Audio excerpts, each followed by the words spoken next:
और ईद की छुट्टियों के बाद मेरी आपसे पहली मुलाकात है, तो कैसा रहा था रिजल्ट जनाब? सारी बात जहाँ बैठे हैं कम बैठे हैं तो अल्हम्दुलिल्लाह ही कहेंगे, जिन्होंने अल्हम्दुलिल्लाह नहीं कहना था वो घर बैठे हैं, लगता है मुझे ऐसा। तो क्या मसला रहा, किस सब्जेक्ट में कोई ज़्यादा मसला हो गया बच्चों को? किसी सब्जेक्ट की कोई बुरी खबर आई भी है? किस सब्जेक्ट की? कॉस्ट की बुरी खबर है? खुदा का नाम। कौन यहाँ बच्चे, कितने बच्चे बैठे हैं जिन्होंने कॉस्ट पास किया है? ये देख रहा, पीछे मुड़ के देख रहा। ये तेरा निकम्मा बना भाई पीछे। मतलब मुझे, मेरा एक स्टूडेंट था इसी सेशन का, मुझे इसका रिजल्ट किसी ने शेयर किया, मुझे खैर खुशगवार हैरत भी, अफसोस भी और हैरत भी। उस बच्चे के 3 पेपर दिए थे, एक ही पास था वो कॉस्ट था, और जो फेल थे उनमें एक फेलियर टैक्स का था 8 नंबर लेके। 8 नंबर लेके वो टैक्स में फेल हुआ हुआ है, और एक पेपर में को 30-35 नंबर लेके फेल हुआ हुआ है, लेकिन कॉस्ट उसका भी पास हुआ है। कॉस्ट तो बहुत आसान पेपर आया था इसका बेटा। क्यों जी? पेपर बहुत आसान था तो कॉस्ट का, क्योंकि इस बार कॉस्ट के पेपर की आसानी की वजह ये रही कि हमने आपको तैयार किया था कैफेट के लिहाज से, पेपर आया कैफी के लिहाज से, तो बहुत आसान पेपर था। तो उस वक्त पेपर पास ना होना तो मतलब इस बार बहुत ज़्यादा वॉइस भी बच्चों ने किया था, बड़ा आसान पेपर। उसकी वजह ये थी कि तैयारी आपको सब टीचर ने कैफेट के हिसाब से करवाई थी, टफ क्वेश्चन करवाए थे, और अच्छी बात की एग्जामिनर ने उसको कैफ 3 के लेवल से सेट किया, क्योंकि आप ये कैफ 3 के लेवल के बच्चे दे रहे हैं जो बेसिक लेवल के बच्चे होते हैं, तो उस लिहाज से तो रिजल्ट तो क्या उसका बड़ा अच्छा इस बार रहा। तो आपको पॉइंट ऑफ वरी है, आप क्यों पास नहीं हो बेटा? फेल होता बेटा, 0 भी होता तो फेल ही लिखा होना था, ठीक है ना? फेल तो फेल है, 51 है, 50 है या 0 है, दो ही चीजें हैं भाई। 0 आ जाए तो भी फेल है, 49 आ जाए तो भी फेल है। अब ये समझ के खुश ना होते रहना 42 आए थे तो मैं बड़े आराम से पास हो जाऊंगी इस बार। आप इसको 0 समझ के तैयारी करोगे फिर पास होगे, अदरवाइज 42 के हिसाब से चले तो बाद का 2-4 नंबर प्लस माइनस होकर खुदा ना खासा दोबारा भी बच्चे फेल हो जाते हैं। तो बहरहाल आप लोगों को जिनका अच्छा रिजल्ट है उनको बहुत ज़्यादा मुबारकबाद। लेकिन इस जैसे प्रोफेशन में हमें सबको पता है, हम कुछ ना कुछ बच्चे फेलियर का मजा चख जाते हैं, और अक्सर इस प्रोफेशन में हम क्योंकि फर्स्ट टाइम फेलियर देखते हैं तो अक्सर बच्चों को फेलियर को मैनेज करना नहीं आता। तो आई थिंक हमें इस स्टेज पर थोड़ी सी 2-4 मिनट की मैं इस पॉइंट पर बात कर लूँ कि फेलियर को फेस करना इस प्रोफेशन में, जैसे मैंने कहा इवन बोर्ड के टॉपर भी आते हैं ना मैट्रिक इंटर के, वो भी यहाँ पे आके फेल होते हैं।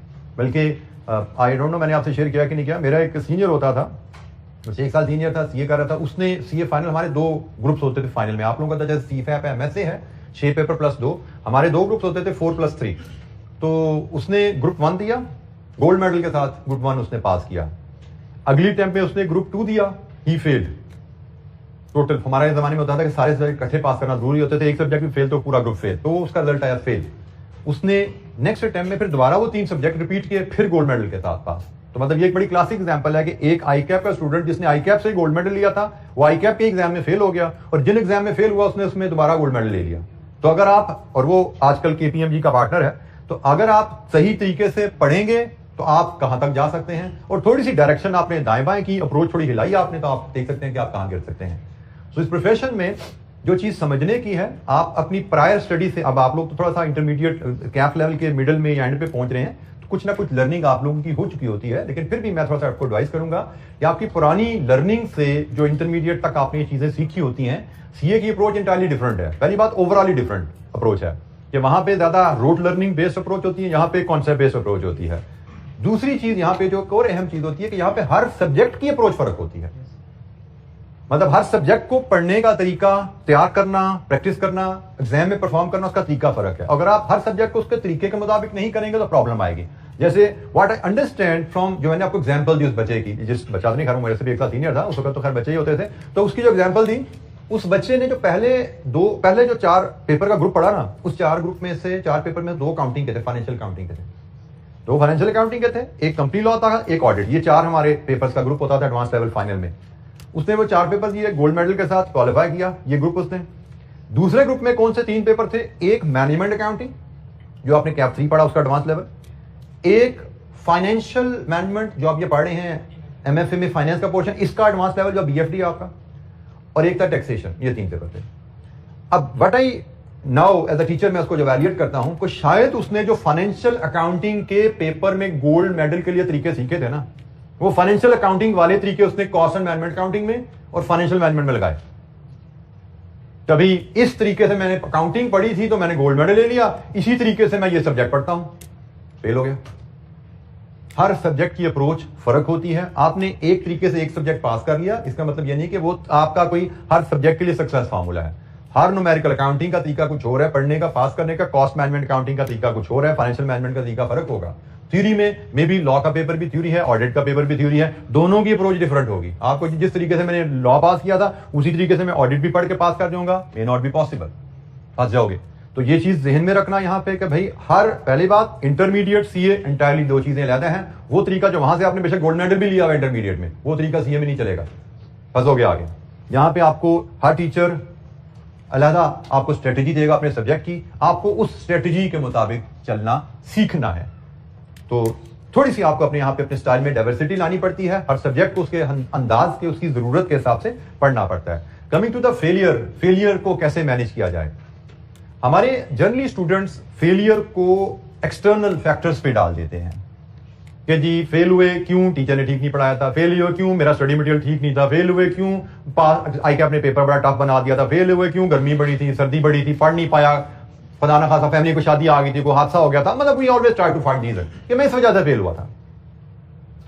अगर आप इस अप्रोच पे चलते रहोगे तो आप जिंदगी में फेल ही होते रहोगे, कामयाब कभी नहीं होगे। ये वो चीज है जिसको कहा जाता है कि आपने काम ना करना हो तो 100 बहाने। तो हम जब काम करने में नाकाम हो जाते हैं 100 बहाने ढूंढ लेते हैं, लेकिन हम ये चीज भूल जाते हैं जब काम करना हो तो 101 तरीके भी होते हैं करने के। हम एक्सक्यूजेस में अपने आप को छुपाते हैं, जबकि हमें चैलेंजेस को जब फेस कर रहे हैं तो उनके साथ हमें नए तरीके ढूंढने हैं इन चैलेंजेस में कामयाब कैसे होना है। जैसे अभी रिसेंटली मैं बात करूं, ऑफिस में मैं काम कर रहा हूं, तो हमारे C5 के बच्चों की अटेम्प्ट आ रही है जून में।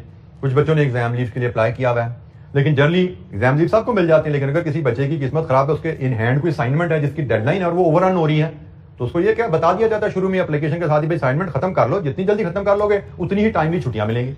अब एक बच्चा मेरे पास कल आया था जिससे मेरी छुट्टियां 2 दिन हो गई, शुरू हो गई मेरी, तो मुझे ऑफ ही नहीं मिल रहा ऑफिस से, तो मेरा तो काम का प्रेशर, काम नहीं खत्म हो रहा, अभी तो इसमें 2 दिन और लग जाने हैं, तो क्या होगा मेरा, तो ये होगा। मैंने कहा बेटा ये रीजन फेलियर की ना बनाना, मुझे ना सुनाओ, ये learn to cope up with this thing कि 4 छुट्टियां कम हो गई हैं, पास कैसे होने भाई।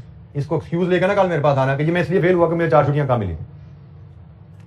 इस चैलेंज से डील करने के लिए तरीके ढूंढो कि क्या कैसे डील करना है, 4 दिनों को मैंने कैसे कवर करना है, फाइंड द वेज, और कामयाब होकर आना है। एटीट्यूड बदलिए। तो यहाँ पे जी फेलियर में बेटा एक्सटर्नल वर्ल्ड पे नहीं जाना होता आपने, हो सकता है एक्सटर्नल वर्ल्ड में भी फॉल्ट हो, लेकिन वो ऐसे ही है, हमने भी वैसे ही पढ़ा था, आप भी वैसे ही पढ़ रहे हो, हमने भी वैसे पास किया था, आपने भी वैसे पास करना, आई कैप ऐसा ही है, गर्मियां भी ऐसी रहेंगी, सर्दियां भी ऐसी रहेंगी, खुशी गमी भी चलती रहेगी, तो इन सब के साथ ही पास करना होता है।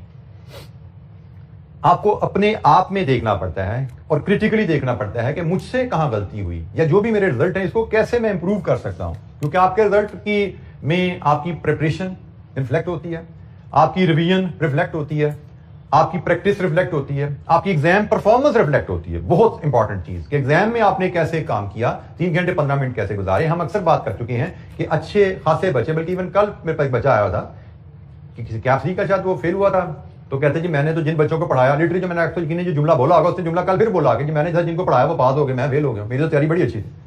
तो बात हुई जो मैंने आपको शुरू में कभी कही थी कि अगर आपकी तैयारी जितनी मर्जी अच्छी है, 3 घंटे 15 मिनट नहीं गुजारे तो भी फारे हो। तो अब आप फेल हुए, नॉर्मली बच्चा क्या करते हैं, टीचर बदल लो, फेल हुए क्या हुए, प्रैक्टिस ज्यादा कर लेंगे, फेल हुए क्या करेंगे, किताब दूसरी पकड़ लो, मजीद सवाल कर लो, इस तरह के कोई रीजन ढूंढते हैं।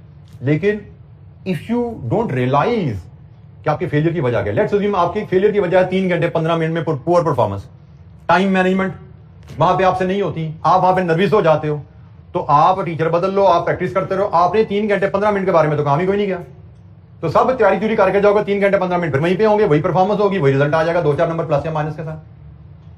तो सबसे अहम चीज होती है इफ खुदा ना खास्ता यू फेस अ फेलियर, उस फेलियर को इन्वेस्टिगेट करो, भाई कॉजेस कहां हैं, गैप्स कहां है मेरे, किन किन एरियाज में मुझे काम करके इसको फेलियर को पास में कन्वर्ट करना है। And there should be at least list of 5 to 10 factors, ये 5 से 10 एरियाज हैं जिन पर मुझे काम करना है। मुझे अपनी कोर्स कवरेज को इस तरह इंप्रूव करना है, मैं सिलेक्टिव था, ये एरियाज मेरे वीक थे, इनको कवर करना है। मुझे रिवीजन को अपनी स्ट्रेंथन करना है, पिछली दफा मैंने रिवीजन प्रॉपर्ली नहीं की थी, शायद मैंने सीख तो रही थी चीजें, रिवीजन में मैं कमजोर रह गया था, टाइम कम मिला था, मुझे रिवीजन 2 की जगह 3 या 4 दफा करनी है। प्रैक्टिस अनसीन क्वेश्चन करने का तरीका आपको मैंने बताया हुआ है, अक्सर बच्चों को अनसीन क्वेश्चन करने का तरीका नहीं आता, वो सोल्यूशन से पढ़ के सवाल कर रहे होते हैं, which does not help you at all. तो प्रैक्टिस का तरीका आपको बता दिया, उसमें खराबी थी, उसको ठीक करो। फिर अभी मुझे कल परसों एक बच्ची मिली, फेल होगी, ये तैयारी बड़ी अच्छी थी, सारे टेस्ट मॉक पास थे, किसी लॉ के पेपर की बात कर रही थी, वो सारे टेस्ट वगैरह पास थे, मॉक भी बड़ा अच्छा हुआ था, उसमें भी 70-80% नंबर आए थे। टेस्ट पेपर में सर मैं नर्वस होगी, मैं चौक होगी, मुझे समझ नहीं आया। मैंने उससे पहला सवाल किया, तो आप कहानी सुन के अच्छा क्लासेस भी रेगुलर हैं, टेस्ट भी ठीक है, मॉक भी बड़े ज़बरदस्त हैं, अनसीन क्वेश्चन की प्रैक्टिस भी है, फिर तैयारी तो सब कुछ ठीक है। जब उसने कहा जी मैं एग्जाम में मुझे नर्वस होगी, पैनिक कर गई, ये हो गया वो हो गया, मेरा पहला सवाल था रात को कितने घंटे सो के गई थी? द आंसर वाज नो, सो के नहीं गई थी। दूसरा सवाल मैंने पूछा नाश्ता करके गई थी? Answer was no. तो बात खत्म हो गई यहाँ पे। जितनी मर्जी अच्छी तैयारी की हो, खुद बता रही थी सारे मॉक टेस्ट पास हैं, लेकिन एंड में आके एग्जाम मैनेजमेंट 3 घंटे 15 मिनट के लिए फोकस नहीं किया, पेपर गया। छोटी सी एक कोताही हुई और 6 महीने की मेहनत पे आपके पानी फिर गया। This is how critical that 3 hours 15 minutes are. मतलब मुझे उससे लिटरली मैंने कोई तीसरा सवाल उससे नहीं पूछा था। जब उसने सारी अपनी चीजें बता दी, मैंने 2 सवाल पूछे थे मुझे। डॉक्टर नहीं पूछता ये बीमारी है, अच्छा ये मसला है, चलो जी ये बीमारी है, खत्म होगी बात। तो लिटरली वैसे हो कि भाई ये आपका मसला था, इस प्रॉब्लम की वजह से आप फेल हुए। तो यह आपने टाइम पे सो, अब दिमाग को आपने रेस्ट ही नहीं दिया, दिमाग को आपने फ्यूल ही नहीं दिया, तो एग्जाम में काम कैसे करें? वो काम नहीं करेगा तो आपको टेंशन नर्वसनेस होती है कि इतनी मेहनत पे सारा पानी फिर गया, कुछ दिमाग चल ही नहीं रहा। तो सोए बगैर, फ्यूल के बगैर दिमाग नहीं चलता। तो छोटी छोटी चीजों पे काम करना होता है। तो इसमें मैं जनरली बच्चों को ये एडवाइस करता हूँ कि अगर खुदा ना खास्ता आप किसी पेपर में फेलियर फेस करते हो या करो कभी, तो उससे घबराना नहीं है, आपने उस फेलियर से सीखना है। पढ़ने का तब तक दोबारा फायदा नहीं है जब तक आपके पास 5 से 10 फैक्टर्स की लिस्ट इकट्ठी नहीं होगी कि भाई ये 5 से 10 एरियाज हैं जिन पे मैंने काम करना है, इन एरियाज में मैंने अपनी परफॉर्मेंस इंप्रूव करके फिर ही मैं पास हो सकता हूं। अगर सिंपली जैसे मैंने कहा जी प्रैक्टिस ज्यादा कर लेंगे तो हो सकता है 2 नंबर ज्यादा हो जाए, हो सकता है 2 नंबर कम हो जाए। ऐसे ही सोच लिया जिस टीचर ए से उठ के बी के पास चले जाएंगे without thinking, without any rational thinking, ऐसे फैसला ले लिया तो वही 2 नंबर प्लस या 2 नंबर माइनस हो जाएंगे। रिजल्ट पास फेल में फर्क नहीं पड़ता। पास फेल में फर्क तब पड़ेगा जब आप सोचो, और उसमें सोचने में आपके लिए सबसे बेस्ट आपके जो मेंटोर आपके लिए रोल प्ले कर सकते हैं वो आपके टीचर्स हो सकते हैं। आपके जो स्टूडेंट्स जो पास हुए हैं उनसे आप हेल्प ले सकते हो, कुछ हेल्प उनसे ले सकते हो, लेकिन ज्यादा हेल्प आपको टीचर ही आपको कर सकते हैं आपकी ओवरऑल असेसमेंट करके कि आपकी फेल होने की कॉजेज क्या हैं। कॉजेज अगर आपको नहीं पता तो आप पास नहीं हो पाओगे, ये ध्यान में रखना। तो learn to deal with the failure.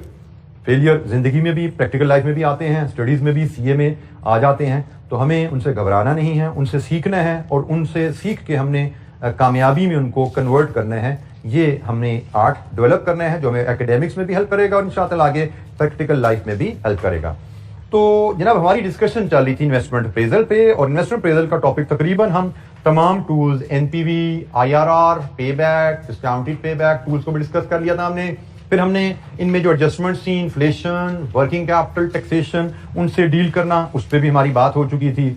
एन्युटीज, परपेचुइटीज, relevant cash flows, इन सब को हम डिफरेंट स्टेजेस में लेक्चर में डिस्कस करते हुए हमने बल्कि 2 क्वेश्चंस भी हमने देख लिए थे। Question number 1 and question number 2 भी हम देख चुके हैं। और हमारी जो आखिरी डिस्कशन थोड़ी सी चल रही थी, that was on the concept of sinking fund. छोटा सा कॉन्सेप्ट था जो मैंने आपसे कहा था कि हमारे कैपिटल इन्वेस्टमेंट अप्रेजल से रिलेटेड तो नहीं है, लेकिन जो कि डिस्काउंटिंग, कंपाउंडिंग, एन्युटी, परपेचुइटी के कॉन्सेप्ट से रिलेट करता है। तो ये एडिशनल कैलकुलेशन एग्जामिनर ने हमारे यहाँ पे आईके अपने सिलेबस में हमारे डाली हुई है, तो हमने इस लिहाज से उसको भी छोटी सी कैलकुलेशन को कवर करने हैं। उस कैलकुलेशन से रिलेटेड हमने ये 2 फार्मूलाज देखे थे, फ्यूचर वैल्यू ऑफ एन्युटी का, नॉर्मल एन्युटी की फ्यूचर वैल्यू कैलकुलेट करने का तरीका, और एडवांस एन्युटी की फ्यूचर वैल्यू कैलकुलेट करने का तरीका। मतलब अगर हमको रेगुलर अमाउंट इन्वेस्ट करते जाएं सालाना या मंथली बेसिस पे, तो at the end of the certain period हमारे पास कितने पैसे इकट्ठे हो जाते हैं। अगर हम पहली इन्वेस्टमेंट साल बाद करें और पहली इन्वेस्टमेंट आज से शुरू करें तो हम कैसे फ्यूचर वैल्यू कैलकुलेट करते हैं। ये 2 फार्मूलाज हमने सीखे थे। इन फार्मूलाज के हिसाब से हमने कुछ एक्टिविटीज परफॉर्म की थी। तो ये जनाब हमारी डिस्कशन सिंकिंग फंड तक, यहां तक हमारी कंप्लीट हुई थी। लास्ट लेक्चर में कोई सवाल, लास्ट लेक्चर से इन्वेस्टमेंट अप्रेजल के एरिया से कोई इशू?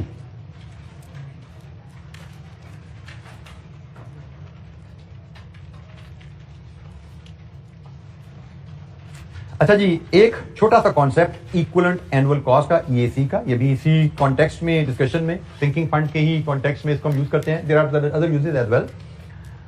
ईएसी का कॉन्सेप्ट क्या है कि हमने एक डिस्कशन, कैलकुलेशन सीखी है कि जब हम एन्युटी को एन्युटी फैक्टर से मल्टीप्लाई करते हैं तो हमें पीवी ऑफ एन्युटी मिलती है।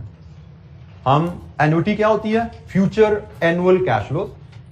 उसको एक कैश फ्लो को उठा के एन्युटी फैक्टर से मल्टीप्लाई करो, हमें पीवी ऑफ सीरीज मिल जाती है। इसी फंक्शन को रिवर्स ऑर्डर में भी यूज किया जा सकता है। कैसे?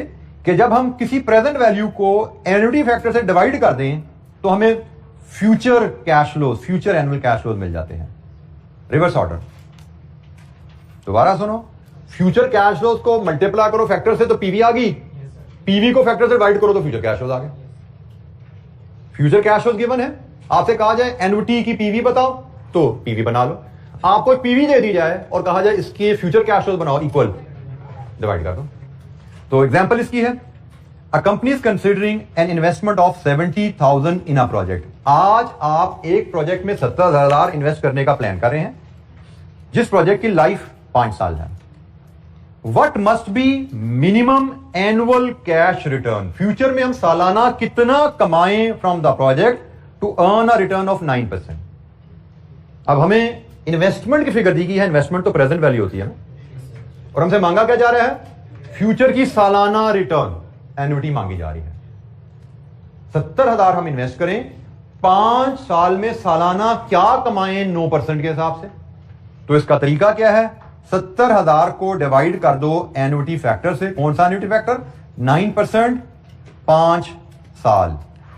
तो 9% 5 साल क्या है एन्युटी फैक्टर, एन्युटी टेबल में जाइए, 9% क्यूमुलेटिव टेबल एन्युटी टेबल होता है, 9% 5 ईयर 3.890। तो जनाब यहां से बताइए सालाना क्या कमाना है, 995। ये है जी हमारा जवाब कि अगर हम 70,000 5 साल के लिए इन्वेस्ट कर रहे हैं, 9% सालाना के हिसाब से हम अर्निंग लेना चाहते हैं, तो हमें सालाना इतना कमाना है। हर साल इतना कमाओगे 5 साल, तो आपकी इन्वेस्टमेंट विद 9% रिटर्न वापस आएगी आपके पास। आपकी इन्वेस्टमेंट विद 9% रिटर्न आपको वापस मिलती है अगर आप सालाना इतना कमाएं 70,000 पे। यही कॉन्सेप्ट जो ईएसी का, इसको हम ईएसी कॉन्सेप्ट कहते हैं, इक्वल एनुअल कैश फ्लो कह लीजिए, एटम इसको इक्वल एनुअल कॉस्ट भी हम कह लेते हैं। तो यही कॉन्सेप्ट हम इसको इक्वल एनुअल कॉस्ट भी कह सकते हैं, आप इसको इक्वल एनुअल कैश फ्लो भी कह सकते हैं। यही कॉन्सेप्ट हम लोन की रीपेमेंट शेड्यूल में, लोन की इंस्टॉलमेंट बनाने में भी इस्तेमाल करते हैं। जैसे एक example, if a company borrows 10 million which has to be repaid in 5 equal installment at an annual interest rate of 8%। तो भाई हमसे कहा जाए सालाना किस्त बताओ क्या है, लोन लिया आपने आज, दिस इज पीवी, और इसको वापस करना है आपने 5 बराबर सालाना किस्तों में, एन्युटी। रेट क्या है लोन का, 8%। तो जनाब सालाना इंस्टॉलमेंट जो आपकी निकलेगी, annual installment, that will be principal divided with annuity factor. Annuity factor कौन सा, 8% 5 साल, 3.993। तो इंस्टॉलमेंट क्या है, 25383 लीजिए जी, ये है सालाना इंस्टॉलमेंट। अगर हम 10 मिलियन का लोन लें, उसको 5 बराबर किस्तों में पे करना चाहते हैं विद 8% इंटरेस्ट, तो हमें सालाना इतनी किस्त पे करनी है। हम ये 5 साल, हर साल के एंड में ये किस्त पे करते जाएंगे, तो हमारा लोन विद इंटरेस्ट रीपे हो जाएगा। तो प्रेजेंट वैल्यू को फ्यूचर इक्वल कैश फ्लो में कन्वर्ट करने का तरीका, प्रेजेंट वैल्यू को फ्यूचर इक्वल कैश फ्लो में कन्वर्ट करने का तरीका क्या है, प्रेजेंट वैल्यू को एन्युटी फैक्टर से डिवाइड कर दीजिए। ये रिवर्स काम करता है, जैसे हम एन्युटी को एन्युटी फैक्टर से मल्टीप्लाई करके पीवी लेते हैं, पीवी को एन्युटी फैक्टर से डिवाइड करके एन्युटी बना सकते हैं, फ्यूचर एनुअल कैश फ्लोज बना सकते हैं। जी जनाब, एनी क्वेश्चन, कोई सवाल जी बेटा।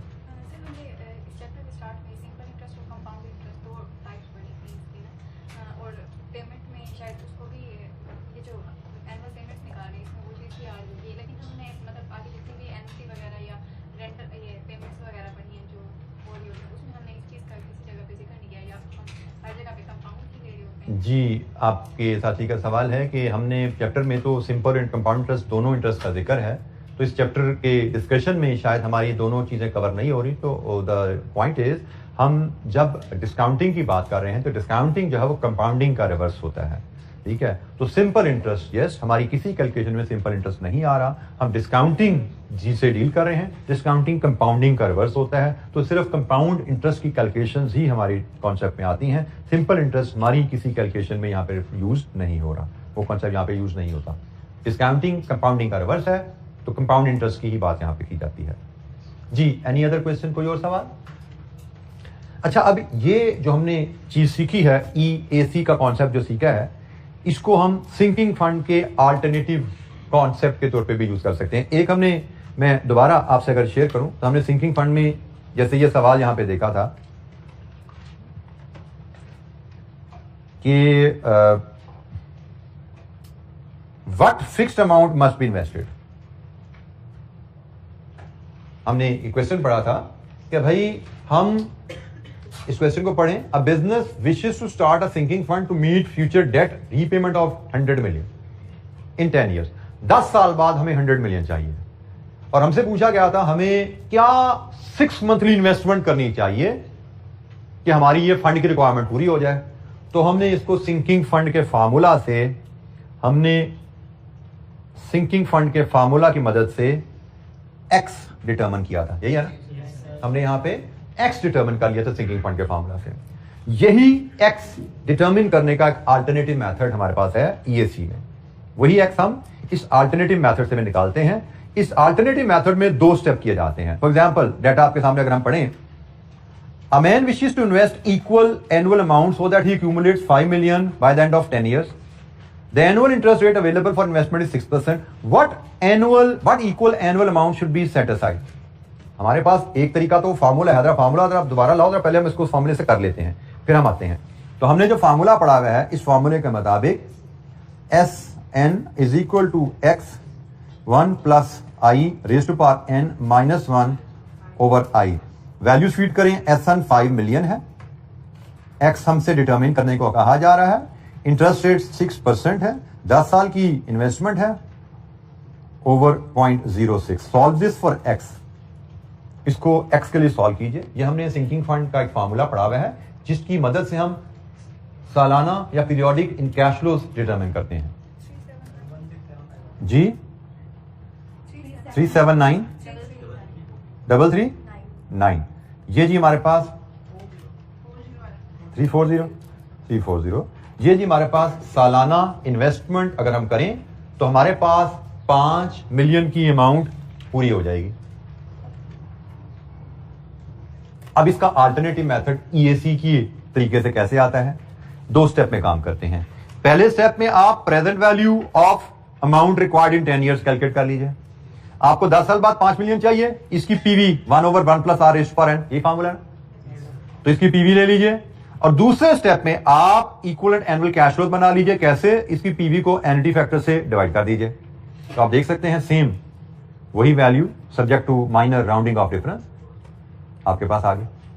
तो ये एक अल्टरनेटिव मेथड है। ईएसी का कॉन्सेप्ट अगर आपके पास है तो आप यही एनुअल कैलकुलेशन 2 स्टेप में आप इस तरीके से भी ले सकते हो। ये फार्मूला याद होना आपको जरूरी नहीं है।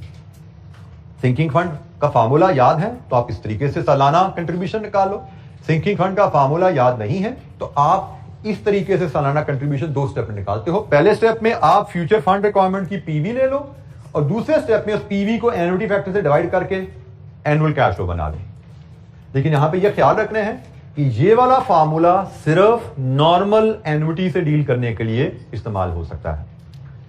हमारे पास यहां पे 2 फार्मूला है, एक नॉर्मल एन्युटी का, एक एडवांस एन्युटी का। तो एडवांस एन्युटी के लिए अल्टरनेटिव में ये फार्मूला इस्तेमाल नहीं होगा, नोट कर लीजिएगा। ये फार्मूला सिर्फ नॉर्मल एन्युटी के केस में अल्टरनेटिव के तौर पे अवेलेबल है। जी एनी क्वेश्चन, कोई सवाल? जी नॉर्मली कहते नहीं है हमें एग्जामिनर, लेकिन यू शुड बी प्रिपेयर्ड। क्या भी दे तो क्या हर्ज है? एमसीक्यूज हमें आते हैं, हमारे बिल्कुल एमसीक्यूज आते हैं। तो मेरा नहीं ख्याल नॉर्मली हम एग्जामिनर कहते हैं, ठीक है। हमें कह भी सकते हैं, लेकिन क्या अभी हमें जिसका ट्रेंड इतना पता नहीं है। लेकिन लॉन्ग क्वेश्चन में तो कभी मैंने ऐसी चीज नहीं देखी कि हमें ऐसे। By the way, pass paper में हमें कभी सिंकिंग फंड आया ही नहीं हुआ। पास पेपर में कभी हमें सिंकिंग फंड आया ही नहीं हुआ है। छोटी सी कैलकुलेशन है, 4-5 साल पहले सिलेबस में तो आ गई थी, लेकिन आई डोंट रिकॉल कि हमें कभी भी पास पेपर में कैफ 8 में जब ये टॉपिक होता था तो हमें कभी आया हो। अब कैफ 6 में with MCQs yes you can say 2-3 number की कैलकुलेशन वो डाल सकता है तो उसमें, लेकिन मैथड की वो कैद जनरली नहीं लगाते। मैथड की कोई कैद आप पे नहीं होती, आप पे छोड़ा जाता है। आपके पास मल्टीपल मैथड है, जिस मर्जी मैथड से चीज को आप सॉल्व कर लीजिए। जी कोई सवाल ईएसी का केस?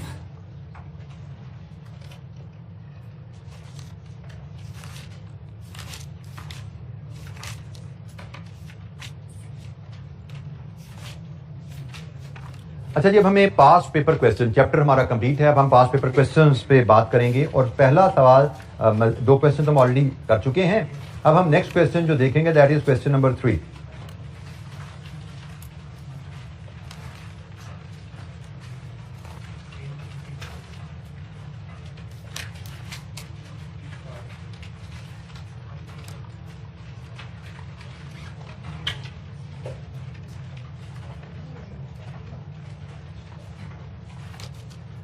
क्वेश्चन नंबर 3 हमारे पास है जी पेज 54 पे।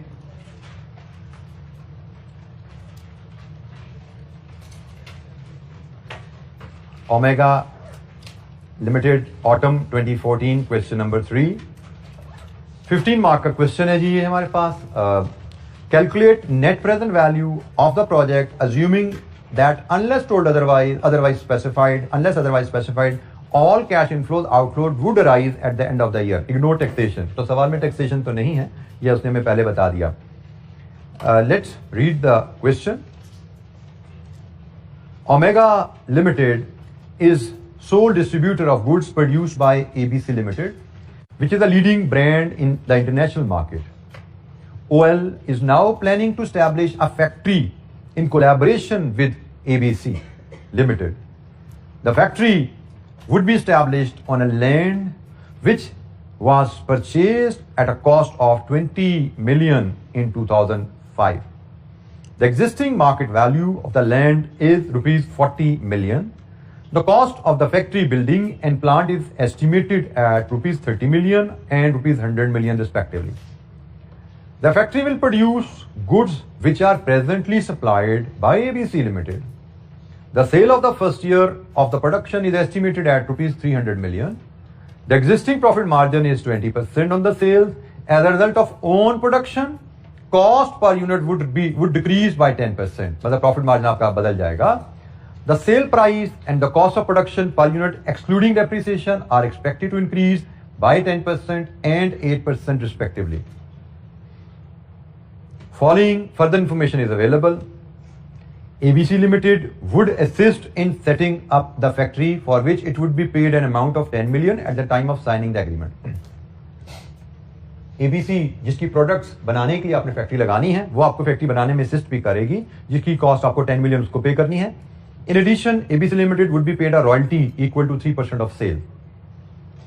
The factory building and installation of plant would be completed and commercial production would start 1 year after signing the agreement. आज एग्रीमेंट साइन करते हो अगर, 1 साल लगेगा फैक्ट्री बिल्डिंग और प्लांट लगने में, और उसके 1 साल बाद प्रोडक्शन स्टार्ट होगी।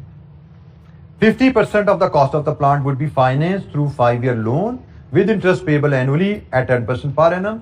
Principal would be repaid at the end of the 5th year. A working capital injection of 15 million would be required at the commencement of the commercial production. OL charges depreciation on factory building and plant under straight line method. OL uses a 5-year project appraisal period. The residual value of the factory building and plant after 5 years is estimated at 50% and 10% of the cost respectively. The market value of the land after 5 years is estimated at 70 million. OL's cost of capital is 12%. अच्छा जी, हमें project की पूरी एक कहानी दी गई है। यहाँ पे एक बड़ा कॉमन मुझे एक और भी चीज़ जो फीडबैक बच्चों से मिलती रहती है, पेपर्स के बाद अक्सर इश्यूज बच्चे लेके आते हैं कि या अगर इवन अभी भी पढ़ते हुए बच्चों को दिक्कत आ रही होती है, पूछ रहे होते हैं जी सवाल पढ़ के कुछ समझ नहीं आती। तो बेटा सवाल अगर एक दफ़ा पढ़ के आप सोचते हो आपको समझ आ जाएगी तो ये आपकी गलती है।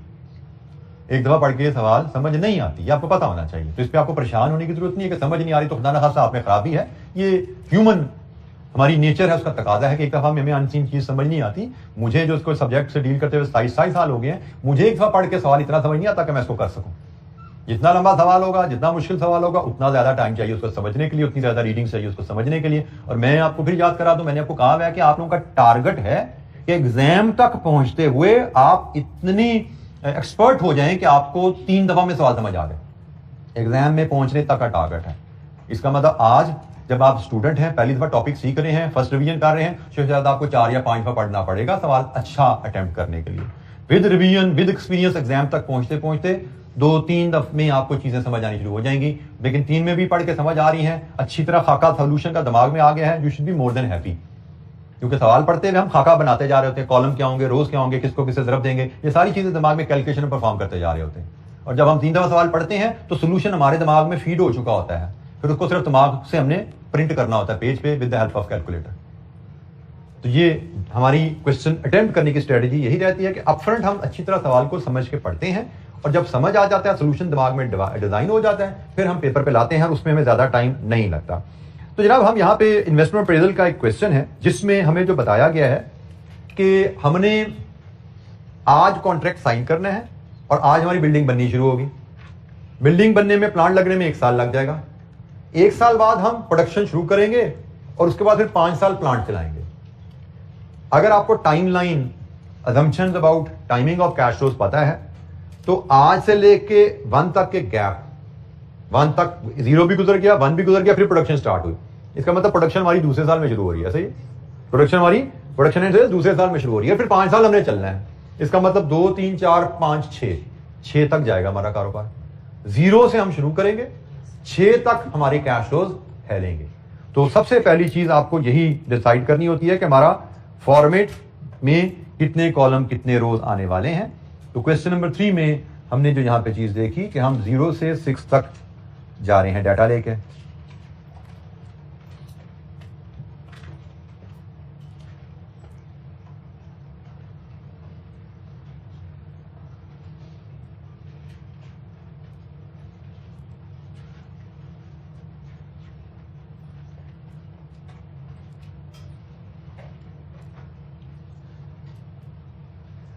अच्छा जी, यहां पे हम 0, 1, 2, 3, 4, 5, 6 हमें जो कैश फ्लोज का इन्वेस्टमेंट का जिक्र किया गया है, हम देखते हैं वो हंड्रेड्स ऑफ मिलियंस में है। तो हम अकॉर्डिंगली अपनी तमाम फिगर्स रुपीज इन मिलियंस में ही ले लेंगे। हमें जो आइटम्स बताई गई हैं हमारी कैश फ्लोज की ना, जो हम किसी भी कैपिटल इन्वेस्टमेंट अप्रेजल क्वेश्चन में लेते हैं, 3 ब्रॉड कैटेगरीज होती हैं। एक कैपिटल इन्वेस्टमेंट कैश फ्लोज, दूसरी वर्किंग कैपिटल कैश फ्लोज और तीसरी ऑपरेटिंग कैश फ्लोज। यहां पे आपको एक चीज याद रखनी है जो आपको यकीनन पहले बताई गई है, फाइनेंसिंग कैश फ्लोज हमारे इररेलेवेंट होते हैं। फाइनेंसिंग कैश फ्लोज हमारे इररेलेवेंट होते हैं। यहां पे थोड़ा सा मेरा डिसएग्रीमेंट, आपके कुछ सवालों में यह प्रॉब्लम आएगा। आप आईक्या के एग्जामिनर के सोल्यूशन में कुछ सवालों में फाइनेंसिंग कैश फ्लोज को ले लेता है, जो कि गलती है। फाइनेंसिंग कैश फ्लोज में 2 चीजें आती हैं, एक लोन के प्रिंसिपल के कैश फ्लोज और दूसरा लोन के इंटरेस्ट के कैश फ्लोज। ये दोनों आपके फाइनेंसिंग कैश फ्लोज कहलाते हैं और ये दोनों आपके लिए रेलेवेंट नहीं होते। आप इन दोनों को अपनी कैलकुलेशन में शामिल नहीं करना होता। जैसे इस क्वेश्चन में उसने जिक्र किया हुआ है, आपने लोन लेके प्रोजेक्ट करना है और लोन आपने 5 साल बाद रीपे करना है, उस पर 10% सालाना इंटरेस्ट भी पे करना है, ये सब बताया ना उसने। लेकिन आपने ना लोन की वसूली डालनी है, ना लोन पे इंटरेस्ट शो करना है, ना लोन की रीपेमेंट डालनी है। ये तीनों फाइनेंसिंग कैश फ्लोज हैं।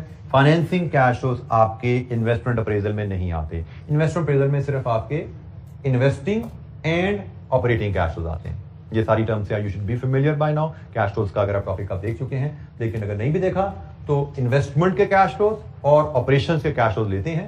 फाइनेंसिंग के कैश फ्लोज हमारे स्कोप में इन्वेस्टमेंट अप्रेजल में नहीं आते। तो जनाब इसके मुताबिक अब हम अपनी आइटम जरा आइडेंटिफाई करते हैं। तो सवाल में हमें जो कैपिटल इन्वेस्टमेंट से रिलेटेड 3 हेड्स का जिक्र है, एक लैंड, एक बिल्डिंग और एक प्लांट। तो हम इन तीनों को डिफरेंट हेड्स में डील करेंगे क्योंकि तीनों की वैल्यूज अलग-अलग है, तीनों की रेजिडुअल वैल्यू का जिक्र अलग-अलग है, तीनों को अलग-अलग डील करेंगे। फिर वर्किंग कैपिटल कैश फ्लोज का जिक्र है और फिर नेट ऑपरेटिंग कैश फ्लोज का जिक्र है। तो हम इसी अंदाज में इनको लेके चलेंगे। टैक्सेशन नहीं है तो वो आइटम हम यहां पे नहीं डालेंगे। यहां से हमें नेट प्रोजेक्ट कैश फ्लोज मिलते हैं और हमने जो सीखा है एनपीवी मेथड में प्रोजेक्ट कैश फ्लोज को कॉस्ट ऑफ कैपिटल पे डिस्काउंट किया जाता है, जो कि हमें यहां पे गिवन है 12%, देन प्रेजेंट वैल्यू और फिर नेट प्रेजेंट वैल्यू। आपको मैं फिर याद करा दूं, हमारे हर क्वेश्चन में जो मार्क्स हैं वो स्टेप वाइज मार्क्स होते हैं। हमसे यहां पे कहा गया है कैलकुलेट एनपीवी। हमारी रिक्वायरमेंट एनपीवी कैलकुलेशन की है। और एनपीवी कैसे आती है? कैश फ्लोज अगर हमारे पास हो 12% पे डिस्काउंट करें, पीवी एनपीवी हम ले सकते हैं। और हमारी जो टोटल इस क्वेश्चन के 15 मार्क्स हैं, हर स्टेप के ऊपर नंबर पड़े हैं। लैंड के कैश फ्लो डाल करोगे मे बी 1 नंबर, बिल्डिंग के कैश फ्लो डालोगे मे बी 1 या 2 नंबर, प्लांट के कैश फ्लो डालोगे 1 या 2 number, operating cash working capital cash flow डालोगे 1 या 2 नंबर। ऑपरेटिंग कैश को हम वर्किंग से लेके आएंगे क्योंकि इसमें रेवेन्यू भी है, इसमें कॉस्ट भी है, तो रेवेन्यू कैलकुलेट करने के ज्यादा 1-2 नंबर है, कॉस्ट कैलकुलेट करने के ज्यादा 1-2 नंबर होंगे। ठीक हो गया? हर स्टेप पे में नंबर मिलते जाएंगे। फिर ऊपर क्या ठीक किया, क्या गलत किया, नंबर मिलते जाएंगे, सही के गलत के नंबर नहीं मिलेंगे। यहां से आगे ज्यादा कहानी है। 12% रेट आपने सही सिलेक्ट किया क्योंकि क्वेश्चन में एक और रेट भी गिवन है ना 10%। तो अगर आपने 12% रेट सही सिलेक्ट कर लिया 1 नंबर, 12% के फैक्टर टेबल से ठीक लिख दिए 1 और number. Whatever cash flows are, उनको इस रेट से मल्टीप्लाई करके एनपीवी निकाल दी है, अगेन 2 नंबर। ऊपर अगर आपको कॉन्सेप्ट कुछ भी नहीं आता तो उसका मतलब ये नहीं कि कुछ नहीं कर सकते हम। 12% लिखोगे डिस्काउंट फैक्टर 1 नंबर लोगे, फैक्टर डालोगे 1 नंबर और लोगे। ये वैल्यू सारी अज्यूम कर लो, कुछ नहीं आता ऊपर आपको, सारी वैल्यू अज्यूम कर लो, मल्टीप्लाई करो 2 नंबर और ले लो। तो कुछ भी नहीं आता सवाल में तो भी 4 नंबर लेके जाते हो आगे। This is how scoring marks are in the exam. सवाल को उसने एनपीवी कहा तो एनपीवी निकाल के दिखा दो उसको। अब एनपीवी सवाल को पढ़ते हुए फॉर्मेट तो हम बना पाते हैं, भाई इस तरह का फॉर्मेट बनना है जिससे हमारी एनपीवी आनी है।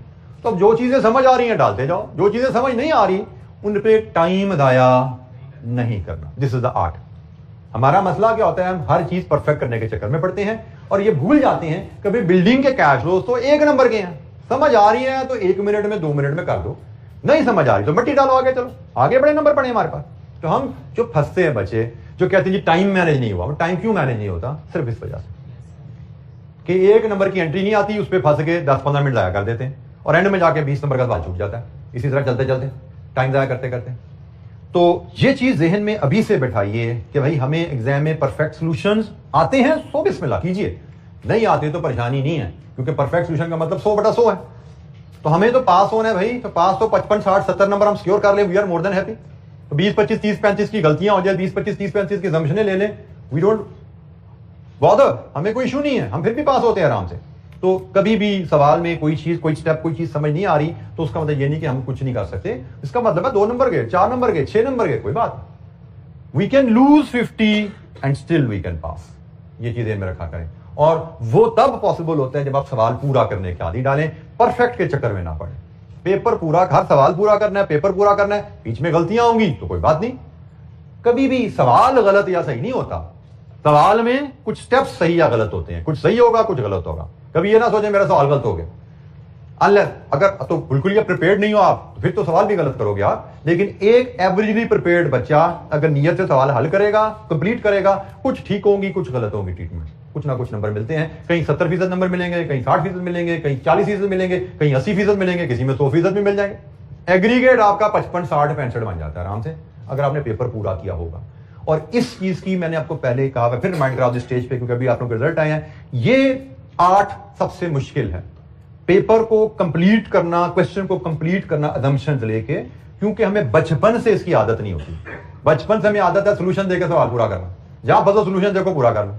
तो हमें आदत ही नहीं है कि हम असम्पशन लेके आगे चलें, और जब हमें आदत नहीं है तो एग्जाम में हमारी वो काम पे टांग देती हैं ये करते हुए। ये बच्चों के वर्ड हैं, लिटरली बच्चे कहते हैं हमसे असम्पशन नहीं ली जाती, हमसे असम्पशन लेके आगे नहीं चला जाता, फंस जाते हैं हम, क्योंकि जिंदगी में कभी ये काम किया नहीं है, घर पे भी कभी नहीं किया, एग्जाम में भी टेस्ट में भी कभी नहीं किया, तो एग्जाम में फिर होता नहीं है। बेशक आपको पता है आप नहीं चल पाते। ये सबसे मुश्किल हैबिट टू अडॉप्ट है, मैं बार बार आपको पहले भी बताया फिर बोल रहा हूं। तो घर पे इसीलिए मैं कहता हूं जब आप प्रैक्टिस करो तो प्रैक्टिस करते हुए इस आदत से सवाल करो, सोल्यूशन आपके पास है, फॉरगेट अबाउट इट। हमारा काम सोल्यूशन को छापना नहीं है, हमारा काम है ये स्किल डेवलप करना कि सवाल जितना आता है उतना करके कंप्लीट किया जाए, जितना नहीं आता असम्पशन लेके फिल इन द ब्लैंक्स करना। ये आर्ट हमने डेवलप करना है। जब कर लो फिर सोल्यूशन से देख लो भाई कहां फंसे थे, कैसे करना चाहिए था, अगली दफा वो ट्रीटमेंट कर लेना, सीखते जाओगे। स्कोर रेट आपका 50 से 60, 60 से 70, 80, 90% पे जाता जाएगा। एग्जाम तक जाते जाते हम कई सवाल 100% कर रहे होंगे, ठीक, लेकिन आहिस्ता आहिस्ता डेवलप करेंगे, सोल्यूशन देकर सवाल नहीं करना। अच्छा जी, लैंड की कहानी सबसे पहले जी शुरू करते हैं। सवाल हम कंप्लीट तो नहीं करेंगे लेकिन जितना हम कर पाते हैं आज देखते हैं। लैंड की कहानी क्या है? उसने कहा जी लैंड आपने खरीदी थी कब? 2005 में 20 मिलियन की। क्या यह 20 मिलियन रेलेवेंट है? पास्ट, तो माजी में पे किया था। अब इसका हमसे क्या ताल्लुक? 20 million is not a relevant figure. Existing market value, आज इस कीमत, इस लैंड की कीमत 40 मिलियन है। यस, दिस बिकम्स रेलेवेंट कि अगर मैं इस लैंड पे फैक्ट्री लगा दूंगा तो मेरे 40 मिलियन इन्वेस्ट हो गए, ब्लॉक हो गए। अगर ये फैक्ट्री नहीं लगाता तो ये लैंड में बेचकर 40 मिलियन कमा सकता हूं ना। तो ये फैक्ट्री लगाऊंगा तो लैंड में मेरे 40 मिलियन रुकते हैं, 20 मिलियन नहीं रुके, 40 मिलियन रुकते हैं। 20 मिलियन तो पास है, दैट इज इरेलेवेंट। तो जनाब अगर आज मैं फैक्ट्री लगाने का फैसला करता हूं तो जनाब आज मेरा लैंड में 40 मिलियन की इन्वेस्टमेंट होती है। हम मिलियन में जब फिगर लेते हैं तो 2 डेसिमल में शो करते हैं। और इसी के साथ अगर मैं लिंक कर दूं एक और जुमला जो उसने हमें कहीं एंड में बताया था, मेरे जहन में रह गया, ये आखिरी सेकंड लास्ट बुलेट, कि जब 5 साल बाद फैक्ट्री हमारी बंद होगी तो लैंड 70 मिलियन की बिकेगी। तो आज अगर मैं फैक्ट्री लगाता हूं तो फैक्ट्री लगाने की वजह से मैं 40 मिलियन फोरगो कर रहा हूं, और फैक्ट्री बंद करने के बाद जब मेरा बिजनेस खत्म होगा यहां पे जाके तो ये 70 मिलियन मुझे देंगे। यहां से मुझे 70 मिलियन का इनफ्लो आएगा। ये गालिबन आधा आधा नंबर, एक एक नंबर हमें यहां पे मिलना शुरू हो गया जैसे जैसे वैल्यूज डालते जाएंगे। बिल्डिंग की बात करें, हमें कहा गया है कि बिल्डिंग के लिए हमें cost of factory building is 30 million. Plant की 100 मिलियन है, लेकिन फैक्ट्री की बिल्डिंग की बात करें 30 मिलियन है। और इसके बारे में उसने मजीद जो कहा है कि इस एबीसी ने बिल्डिंग बनाने में मदद करनी है, और 10 मिलियन हमने एबीसी को at the time of signing off agreement देना है।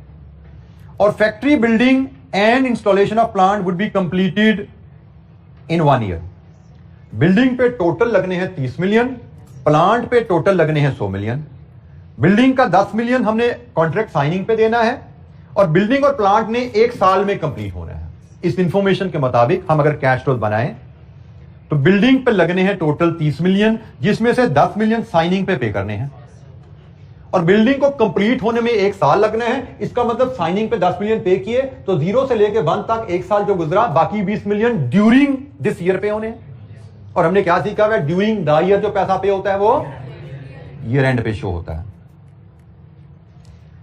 प्लांट पहले साल में 0 से 1 के दौरान लगना है, और प्लांट पे कितना खर्चा लाना है? 100 मिलियन। तो पहले साल के दौरान खर्चा प्लांट पे 100 मिलियन आने हैं, 1 पे इसको पेमेंट शो करें। तो ये जरा आधा आधा नंबर और मिलता गया भाई। यहां पे हर वैल्यू को लिखने पे हम कोई ना कोई स्कोर कर रहे हैं नंबर।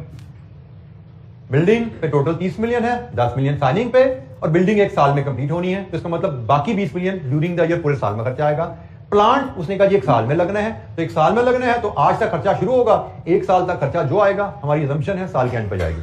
वो अगर वैसे बाद आवे हमारी अजम्पशन ना भी होती, उसने रिक्वायरमेंट में लिखा हुआ है, उसने लिखा हुआ है कि अनलेस अदरवाइज स्पेसिफाइड, जिस साल का कैश फ्लो है उस साल के एंड पे समझो। तो प्लांट पहले साल में लगने हैं तो पहले साल के एंड पे हम समझेंगे सारी पेमेंट कटी जाएगी। अच्छा, इसके साथ जब हम कैपिटल कैश फ्लो देख ही रहे हैं तो हम इसके साथ की इसकी ही डिस्पोजल वैल्यू भी ट्रीट कर देते हैं। वो हमें मिल रही है जी, यहां पे ये आ रही है।